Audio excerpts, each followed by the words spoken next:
इस देश के मूल निवासी बहुजन समाज के लोग हजारों वर्षों से जो गुलामी की जंजीर में जकड़े हुए हैं, उससे मुक्त करने के लिए ये जो लगाया गया है कार्यक्रम, इसके लिए बनाया गया था। और इस कार्यक्रम में हमारे बहुत दूर दूर से साथी लोग आते हैं। हमारे मंच पे हमारे फॉरेन से गवई साहब आए हुए हैं, हम उनका स्वागत और अभिनंदन करते हैं। यादव साहब आए हैं आज के मुख्य अतिथि, उनका स्वागत और अभिनंदन है। और हमारे अंतर्राष्ट्रीय कोऑर्डिनेटर माननीय आशीष जी ने हमारे बीच में मौजूद हैं, हम उनके संकल्प का हम इसमें स्वागत करते हैं। तो साथियों, हमारे ये जो आंदोलन चल रहा है पिछले 30-35 साल से, इसके अनेक पड़ाव आए। उस पड़ाव में जो संकल्पना रखी गई थी, उस संकल्पना के आधार पर इस यात्रा में अनेक ट्रांजिट फेज है। आज के टाइम में जैसे आपको मालूम है, 30-35 साल का उम्र जो होता है, एक युवावस्था का होता है। ये युवावस्था में आज चल रहा है हमारा ऑर्गेनाइजेशन, और इस युवावस्था में पहुंचते उसने अनेक अनुभव गेन किए। और हम समाज को देना चाहते हैं, और समाज को देने के लिए हम जो संगठन का निर्माण करना चाहते हैं, उस संगठन के निर्माण करने के लिए ये सतत लगातार कार्यरत है। इसमें अनेक उसकी परेशानियां हैं, उन परेशानियों को दूर करने के लिए हम सतत कार्यरत हैं। बाबा साहब अम्बेडकर ने कहा था कि मैं अपने मैंने जीवन में बहुत कुछ किया। मनुष्य एक जीवन में जो कुछ कर सकता था, उससे कहीं ज्यादा मैंने अपने लोगों के लिए किया। लेकिन मैं संगठन, एक सशक्त संगठन अपने समाज के लोगों के लिए खड़ा करने में मुझे उतनी सफलता नहीं मिली। इसलिए अपने अनुयायियों के लिए उनकी ये अपेक्षा थी कि एक सशक्त संगठन इस देश के मूल निवासियों का बने।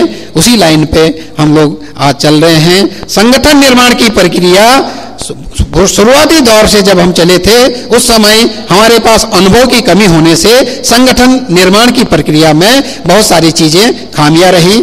आज की डेट में जो हम संगठन का जो इस संस्थागतीकरण कर रहे हैं, संगठन को हम एक डेमोक्रेटिक इंस्टीट्यूशन के रूप में डेवलप कर रहे हैं। उस डेमोक्रेटिक इंस्टीट्यूशन के निर्माण बनाने की प्रक्रिया में हम आगे बढ़ रहे हैं।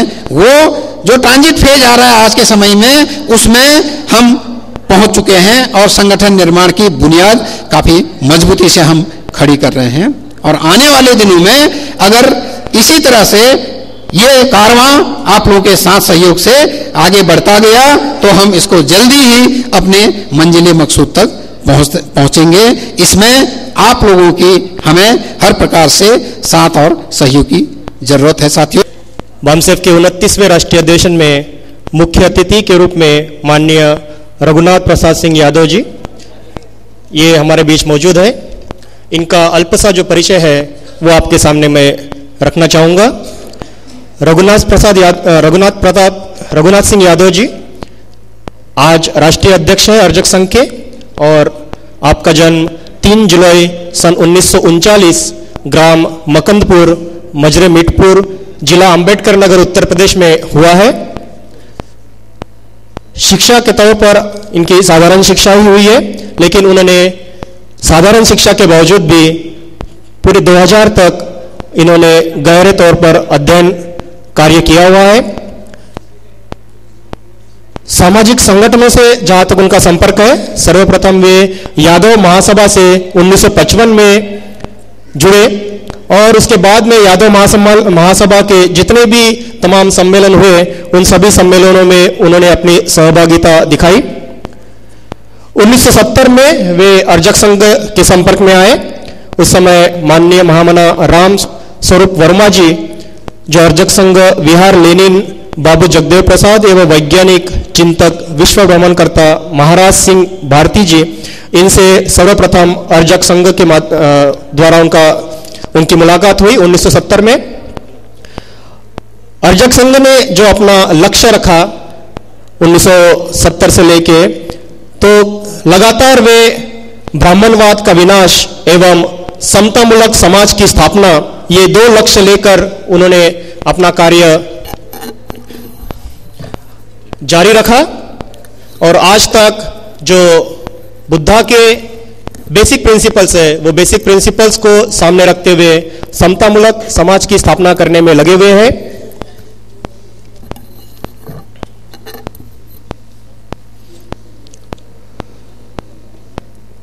जाति भेद का उच्छेद एवं सच्ची रामायण की बहाली के मुकदमे में ललई सिंह यादव जी का साथ एवं सहयोग उन्होंने दिया और एक केस भी लड़ी। इन दोनों जो साहित्य है, जाति भेद का उच्छेद एवं सच्ची रामायण, इनकी बहाली होना चाहिए और यह जो साहित्य है यह आम आदमी तक पहुंचना चाहिए। इसके बारे में उन्होंने हाई कोर्ट तथा सुप्रीम कोर्ट में केस भी लड़ी और वे जीते भी इस सुप्रीम कोर्ट के केस में। बाबा साहब का जो जन्मदिन है वे चेतना दिवस के रूप में उन्होंने 14 अप्रैल 1978 से लेके 30 अप्रैल 1978 तक मनुस्मृति एवं रामचरितमानस इस साहित्य को जलाकर उन्होंने डॉक्टर बाबा साहब आम्बेडकर का जन्मदिन मनाया और इस कार्य के लिए वे जेल में भी गए। जेल की परवाह न करते हुए उन्होंने ये कार्य लगातार 15 दिन तक किया और बाद में वो जेल से छूटे भी।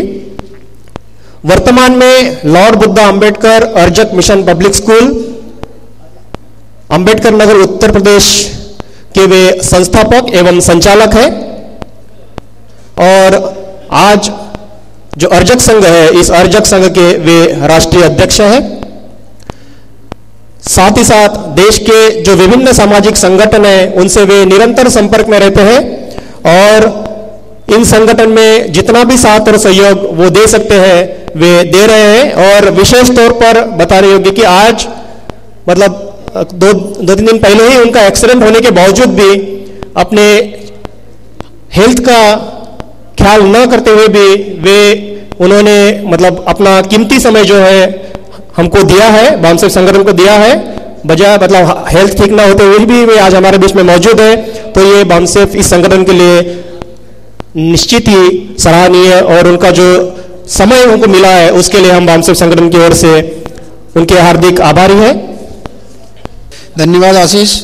अब मैं आज के मुख्य अतिथि माननीय रघुनाथ सिंह यादव, राष्ट्रीय अध्यक्ष अर्जक संघ को आमंत्रित करता हूं कि इस बामसेफ के 29वें राष्ट्रीय अधिवेशन का उद्घाटन करें और उद्घाटन भाषण प्रस्तुत करें।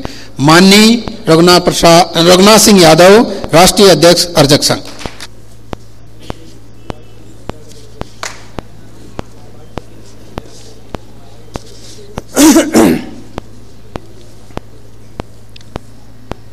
माननीय अध्यक्ष महोदय अशोक परमार, राष्ट्रीय अध्यक्ष बामसेफ, विशिष्ट अतिथि माननीय बीडी गवई, सामाजिक चिंतक दुबई UAE,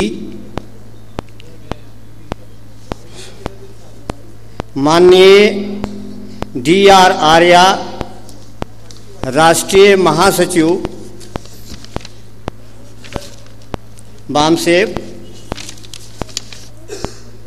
समस्त मूल निवासी साथियों,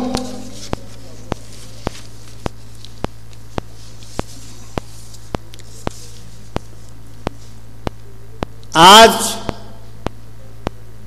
आप देश का शोषित वर्ग के समाज का आवाज को ऊंची कर रहे हैं, जिससे देश का शोषित वर्ग उठ सकता है, जाग सकता है। आपका महान लक्ष्य है, बड़ी खुशी की बात है। समस्त साथियों को मेरा बहुत बहुत धन्यवाद। साथियों, आरक्षण विषय है अन्य पिछड़े वर्ग ओबीसी को प्रोन्नत में प्रतिनिधित्व क्यों नहीं? साथियों, आरक्षण कहते किसे हैं, ये जानकारी आवश्यक है। जनसंख्या के आधार पर हक मिलना, हिस्सेदारी है। जनसंख्या के अनुपात से कम मिलना हकमारी है। जनसंख्या के अनुपात से अधिक दे करके अगलों के बराबर लाना आरक्षण है, आरक्षण नहीं है। ये तो एक दे दिया गया टुकड़ा। महामना अंबेडकर के लड़ाई से एससी एसटी को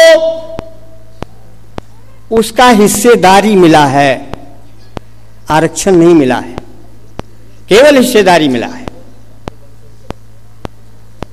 करने के बाद जब उन्होंने कहा हमारे ही सरीखे पिछड़े वर्ग के अन्य लोग जो बहुत शोषित हैं उनको भी आरक्षण मिलना चाहिए, उस समय का नेहरू जो प्रधानमंत्री था उसने कहा ये तो मामला चौपट कर जाएगा, क्योंकि पिछड़े वर्ग का सारा हक हम लोगों ने ले लिया है। अगर ये पिछड़ा वर्ग जनसंख्या के आधार पर मिला इसको, तो हमें तो कुछ मिलना नहीं है, केवल हम मुश्किल से 15% पा पाएंगे, जो कि नौकरियों पर सीधे 85% कब्जा मार करके बैठ गया है। इसलिए इसको देना नहीं चाहता और हमारे लोग लेने की अकल भी नहीं रखता, ये गुलामी उसका करता है। साइमन कमीशन आता है यहां के शोषितों का सामाजिक, आर्थिक, राजनीतिक स्थितियों को देखने के लिए और उसके आधार पर हक देने के लिए हम ही लोगों द्वारा जिनके हित में आया था वही उसका बाइकआउट किया। Simon commission go back. और जब देखा कि उकसा रहा है अंबेडकर बैकवर्ड के लोगों को, तो हमारे लोगों के उन बेअक्लों को जो गुलाम हैं उन्हीं को उकसा दिया कि अंबेडकर का घर घेरो, वो कह दो कि हमको आरक्षण नहीं चाहिए, हम एससी एसटी नहीं है, हम क्षत्रिय वर्ग हैं। बोलो इनको काहे मिलेगा जी आरक्षण? प्रतिनिधित्व तो मिलेगा। तुम्हारा नेता जो प्रदेश का मुखिया है माननीय मुलायम सिंह, वो बैकवर्ड नहीं है, वो बैकवर्ड अपने को घोषित नहीं कर सकता और उसी को नेता मान के बैठ गए हम जातीय समीकरण में बैकवर्ड का। वो बैकवर्ड की तरफ देखना नहीं चाहता, उसे मालूम पड़ता है कि हमको अपर सेक्शन ने इस स्थान पर लाके खड़ा कर दिया है। इतिहास में वो माफ नहीं किया जाएगा, उसको अकल नहीं है, पगला गया है, गुलामी कर रहा है। पत्थर की मूर्ति के आधार पर वो बंदर को मुखिया मान के उसका अभी सैफई में स्थापना कराया, दुर्गा जागरण कराया कि हमारा जो आय से अधिक संपत्ति वाला मामला दफा हो जाए। वो होना नहीं है। पत्थर की मूर्ति अकल को पत्थर कर देती है। तो ये पहुंच गया है, इसके पास विवेक नहीं है। अगर विवेक होता तो संसद में मैटर रख करके ये बच जाता आय की स्थिति से। ये कहता कि देखो मेरे पास सैकड़ों आदमी जिनके स्विस बैंक में 10 कुंतल हीरा जवाहर रखा हुआ है, कितना कीमत होगा उसका?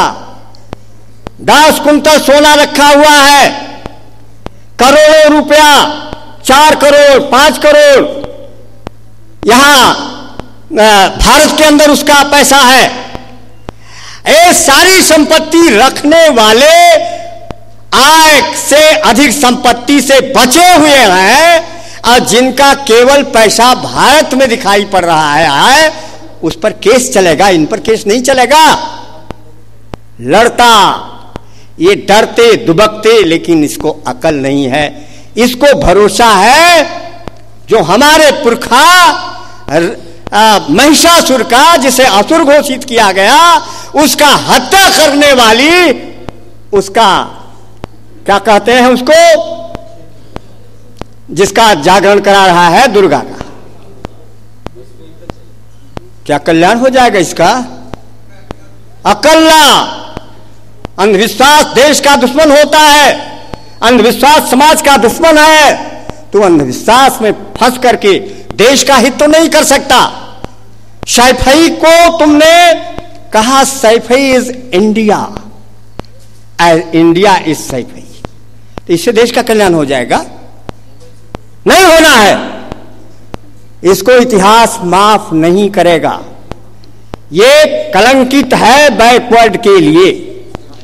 इसे पता नहीं है कि तेरे पश्चिमी इलाके के तुम्हारी बिरादरी जंप किया है, आगे है, लेकिन पूर्वी यूपी में बहुत गरीब हैं, भूमिहीन हैं, सामाजिक राजनैतिक शैक्षिक स्तर से गिरे लोग हैं। उन्हें ख्याल नहीं तेरा बैकवर्ड है। जात पर तू वोट लेगा और गुलामी वो करेगा अपर सेक्शन की, ये माफ नहीं करेगा। तू चार्ज लगाता है। मायावती ने अन्य लोगों का वो क्या कर दिया, नाम रख दिया जिले का, ये नाम रख दिया जिले का, ये नाम रख दिया। तो दमदार थी, बहुत बड़ा किया, जिन्होंने समाज के लिए कुर्बानी दी, जिन्होंने समाज के लिए बहुत कुछ किया, उनके नाम पर जिला रखा, जिसको इतिहास में लाइट में लाने का काम नहीं किया था, उस काम को अगर किया तो ये तो तुम्हारा बहुत बड़ा काम हुआ समाज का, कि हमारे महापुरुष लाइट में आए। साहू जी महाराज, जिन्होंने बैकवर्ड को, एससी एसटी लोगों को आरक्षण दिया अपने राज्य में सर्विसों में, उस आदमी को भुला दोगे? उस आदमी को भुला दोगे जो समाज का काम किया? पेरियार ने समाज का काम किया, उसके लिए मरे खपे, और जितने लोगों ने किया, ज्योतिबा फूले ने किया, उनकी पत्नी सावित्री बाई ने किया, नारी शिक्षा का काम किया, गरीबों के उत्पीड़न को कम किया, उनको सहारा दिया, उनको आगे बढ़ाया। महापुरुषों को नहीं याद करोगे? इतना बड़ा काम करने वाले को। तुम जब 2 बार मुख्यमंत्री थे, अपने को, अपने आका जिनको बहुत मानते थे आप, जिनके नाम पर आपकी party Samajwadi party, Lohia party, जो कहा करती थी कि लोहिया जी ने बांधी गांठ 100 में पिछड़े पावे 60, उनको तुम मानते रहे तो तुम मुख्यमंत्री थे, तो कम से कम फैजाबाद के पूरी विभाग को तुम लोहिया नगर रखता, जहां उसकी जन्मस्थली है। क्यों नहीं किया? तुम डरपोक हो कि हमसे नाराज हो जाएगा आदमी। जब मौका आया नहीं किया। आज तू कर दे, अगर दम रखता है तो कानपुर के देहात इलाके को पेरियार ललई सिंह यादव कर दे, जिसने देश के लिए काम किया, समाज का काम किया। हिम्मत है नहीं, दूसरे पर आरोप गढ़ता है। महापुरुषों को लाइट में लाया, महान काम किया, ऐतिहासिक काम किया मायावती जी ने। लेकिन दो के दोनों, जब माननीय मुलायम को कांशीराम जी और मुलायम जी एक में मिलते हैं तो नारा लगा, मिले मुलायम कांशीराम, हवा मुड़ गए जय श्री राम। अपर सेक्शन की धरती, राजनीतिक धरती खिसक गई। अब हम कहीं कहीं नहीं रहेंगे। नागपुर में आरएसएस ग्रुप बैठ करके जो चिंतन करता है कि किस तरीके से सवर्णों की सरकार कायम रहे, बैठे, प्लान बनाया, कैसे इनको खराब किया जाए, कैसे इनमें बगावत की जाए, कैसे इनमें एक दूसरे में दुश्मनी करा दी जाए। बन गया प्लान, गैस कांड कराया इन्हीं बेईमानों ने, बचाने का काम भी किया इन्हीं लोगों ने। मायावती के दिमाग में आया कि सबसे बड़ा दुश्मन मुलायम है। 63 बदल गया 36 में। एक तीर से दोनों काम खत्म हो गया। दोनों एक दूसरे के लिए गड्ढा खोद रहे हैं। बैकवर्ड का सत्यानाश होगा, शोषितों का सत्यानाश होगा, SC ST का सत्यानाश होगा। दोनों मिल जाएं तो देश चमक उठेगा, राजनीति 85% के हाथ में आएगा। लेकिन मादा नहीं है, अकल नहीं है। इसलिए साथियों, इसी प्रकार से इन्होंने जो एक किया, ये बहुत दुखदाई स्थिति है आज की। इसलिए आपको बदलना पड़ेगा अपने को और जगना पड़ेगा आपको, नहीं तो देश पिटेगा, समाज पिटेगा, हमारा आदमी खराब होगा। इसलिए जागिए और क्रांति लाइए, क्योंकि क्रांति के लाने में कुर्बानी देनी पड़ती है। लेकिन तुझे तो ज्ञान नहीं है नित्य का। मामला बुद्ध ने दर्शन दिया अनित्य का, ये तेरे अंदर है नहीं। मरने से तू डरता है और जो कुर्बानी देता है वो चमकता है। तैयार हो जा क्रांति के लिए तो हो जाए कुछ, अपनी अकल बना ले तो हो जाए कुछ। दूसरे के भरोसे रहेगा तो गुलाम बना रहेगा। इसलिए बदल, क्रांति है पुकारती, तू सो रहा जमान है। क्रांति के सपूत जाग, हो गया बिहान है। कौन है जो गांव गांव दौड़ दौड़ जाएगा, कौन है जो गांव गांव दौड़ दौड़ जाएगा। जात पात के जहर को देश से मिटाएगा। तेरे बल पर अब भी देख देश को गुमान है। क्रांति है पुकारती, तू सो रहा जवान है। अनित्य का दर्शन ले, मिटेगा, डर मत, लेकिन त्याग करेगा तो। बड़ी भारी भूल हो रही है, समझ ले। बन जा तो देश का वो शोषित वर्ग, वो SC ST, वो OBC आगे बढ़ जाएगा, इतिहास में तेरा नाम होगा। और अगर गुलाम बना रहा तो सारे लोगों को लेकर तू धंस जाएगा। साथियों, ये देखना है कि हम कहां भूल कर रहे हैं, हमारे लोग कहां भूल कर रहे हैं। इसलिए अब समझना पड़ेगा, ये जो ब्राह्मणी साजिश है, मूल निवासी मुस्लिम एवं आदिवासियों के बीच सांप्रदायिक दंगे, मूल निवासियों को विभाजित करने की ब्राह्मणी साजिश है। कैसा मुसलमान, कैसा इंसान में जात नहीं होती।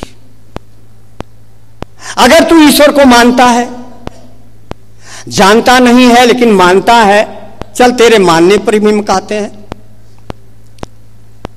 आदमी में जात नहीं होती है। और अगर ईश्वर ने पूरी सृष्टि की रचना किया तेरे अकल के आधार पर, तेरे जानकारी के आधार पर, तो पूरी सृष्टि के सारे मानव उसके बेटे हुए। कोई बेटा, कोई बनाने वाला, निर्माण करता जो बाप की हैसियत से है, तो उसी के सारे बच्चे हुए। संप्रदाय, वर्ण व्यवस्था, जात पात तो यहां के लोगों ने बनाया, जो ब्राह्मणों लोगों ने बनाया। अच्छा, तो अगर उसके बेटों को कोई दूसरा बेटा मारेगा तो मैं समझता हूं उस बाप को पश्चाताप होगा, बुरा करेगा। है नहीं, मनवा लिया, खोपड़ी में डाल दिया। दुनिया में जो नहीं है, दुनिया में जो नहीं है उसको बता रहे हैं। अंधे को रात ही में सूरज दिखा रहे हैं, अंधे को रात ही में सूरज दिखा रहे हैं। सुनता कथा उपासा बाँचे बिना उपासा, सुनता कथा उपासा बाँचे बिना उपासा, ये कैसा है तमाशा जग को भुला रहे हैं, दुनिया में जो नहीं है उसको बता रहे हैं, अंधे को रात ही में सूरज दिखा रहे हैं। भाजपा के लोग हमसे मिले, बोला रामलला लाएंगे, मंदिर ही बनाएंगे, घंटा खूब बजाएंगे, सोचतों को बेवकूफ बनाएंगे। हमने कहा सुन, तेरा रामलला क्या, अरे आप नहीं जानते, सारी सृष्टि का रचनाकार है। हमने कहा अच्छा वही बनाया? हाँ हाँ जी, उसके मर्जी के बगैर पत्ता नहीं हिलता। मैंने कहा तेरे रामलला के बगैर पत्ता नहीं हिलता? हाँ जी, तो उसी के मर्जी सब होता है? कहा हाँ, उसके मर्जी के बगैर तो पत्ता नहीं हिलता। हमने कहा उसी के मर्जी से नरसंहार, उसी के मर्जी से सुनामी लहर, उसी के मर्जी से अत्याचार अनाचार, उसी के मर्जी से बेईमानी जुल्म, उसी के मर्जी से बलात्कार। तो ऐसे ईश्वर को चौराहे पर खड़ा करके जूतों से पिटाई करने की जरूरत है। इतना बदतमीज अगर वो है तो। इसलिए मुलायम जी चेतो, आगे बढ़ो, और जो ईश्वर को मानता है, चल भाई तू मानता है, मैं तुझे नहीं कुछ कहता, लेकिन तू मानता है, केवल जानता नहीं तो कोई बात नहीं। अगर मानता है और उसी के सारे संतान हैं तो हर मानव समान है। इंसान एक जाति है जो दुनिया में और कुछ होता नहीं है, जाति तो जानवर में है। महामना अंबेडकर ने कहा है, वर्ग विहीन, वर्ण विहीन, जात विहीन समाज की स्थापना के बगैर स्वतंत्रता का कोई अर्थ नहीं है। और तू जाति में जाति बना के, संप्रदाय बना के दंगा कराएगा, देश की मानवता का सत्यानाश तू करेगा, देश कहां जाएगा? इसके माने तू वो ईश्वर का उपासक भी नहीं है। तेरा कर्म बहुत घटिया है। ये साजिश पैदा कर रहा है, मुसलमान के नाम पर दंगा करा रहा है, मूल निवासी के नाम पर दंगा करा रहा है, आपस में बहमनश करा रहा है, ताकि ये मूल निवासी संघ जो चल रहा है, मूल निवासियों का जो मूवमेंट है, इसमें कमजोरी आए, क्योंकि उसे डर है कि अब हम घिरेंगे, अब हम बेनकाब होंगे, अब हम पर ताला लगेगा, हम 85% पर कब्जा नहीं कर पाएंगे। इसलिए मूवमेंट चला करके संप्रदायवाद के आधार पर दंगे करा रहा है। सावधान होने की जरूरत है। मानव में जात नहीं होती है। महामना अंबेडकर जो संविधान लिखे विश्व के 6 विद्वानों में, आज कुछ लोग कहता है संविधान की रचना उन्होंने नहीं किया। मैंने कहा तब कौन किया? 6 व्यक्तियों की टीम बनाई गई, नियुक्ति की गई, कोई बीमार पड़ गया, कोई विदेश चला गया, कोई उसमें रुचि नहीं ली, अकेले रातों दिन लिख करके संविधान उन्होंने तैयार किया। उस महापुरुष, उस महामानव को के हम लोग बहुत बहुत कृतज्ञ हैं। साथियों, मानव में जात नहीं होती। देहा बाबा जी के सपना विशार बिरना, काहे तोहरी अकलिया के मार बिरना, हमका कई जात में बांटे दसवा के ठगहार, अहिर गणेरी कुर्मी न काछी नाऊ भर दरकार, अलग अलग हम सबका कई के अपना बने नवाब, अपने बने शिकारी हमका किए शिकार बिरना, और देहा बाबा जी की सपना विशार बिरना, जिनकी कलम से लिखा गया ये भारत का संविधान, कबहो प्रेम से नहीं लीना उस मानव का नाम, देश ढोंग के चक्कर में फंस भजा है वो कर नाम, जिसने किया तुम्हें देशों में गुलाम बिरना, जिसने किया तुम्हें देशों में गुलाम बिरना। राम जिसने शंभू का सर काटा, उसको हम भज रहे हैं। अकल है क्या? रट रहे हैं। जो दुश्मन है मानवता का, तो जात जानवर में होती है, इंसान में नहीं।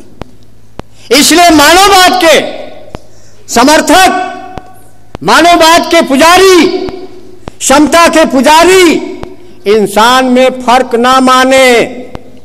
इंसान एक जाति है। मेरा दावा है, किसी में दम नहीं है कि वो इंसान में जाति बता सके। इतने लोग बैठे हैं, वेदाचार्य आ जाए,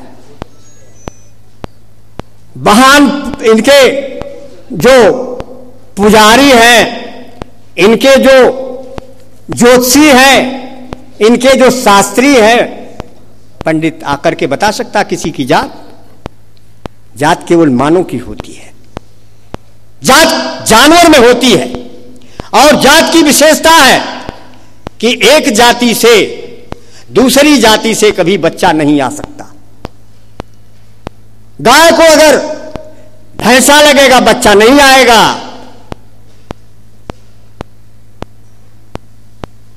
भैंस को अगर सांड लगे तो बच्चा नहीं आएगा, क्योंकि वो दो जाति के हैं। लेकिन मानव में एक सबसे ऊंचा और एक सबसे नीचा, जिसको हम भंगी कहते हैं। हला है नहीं ऐसा, वो सबसे ऊंचा है। इस देश में श्रम की प्रतिष्ठा गिराई गई, श्रम का अपमान किया गया। जो अधिक मेहनत करे उसका होता अपमान है, बिन मेहनत के मौज उड़ाए उसका ही सम्मान है। टट्टी घर को साफ करे वो भंगी नीच महान है, टट्टी घर को गंदा करता वो ऊंचा इंसान है। शर्म करो है कुलीन तंत्री, क्यों बनता हैवान है। अर्जक हाथ में देश को सौंपो, यद चाहे कल्याण है।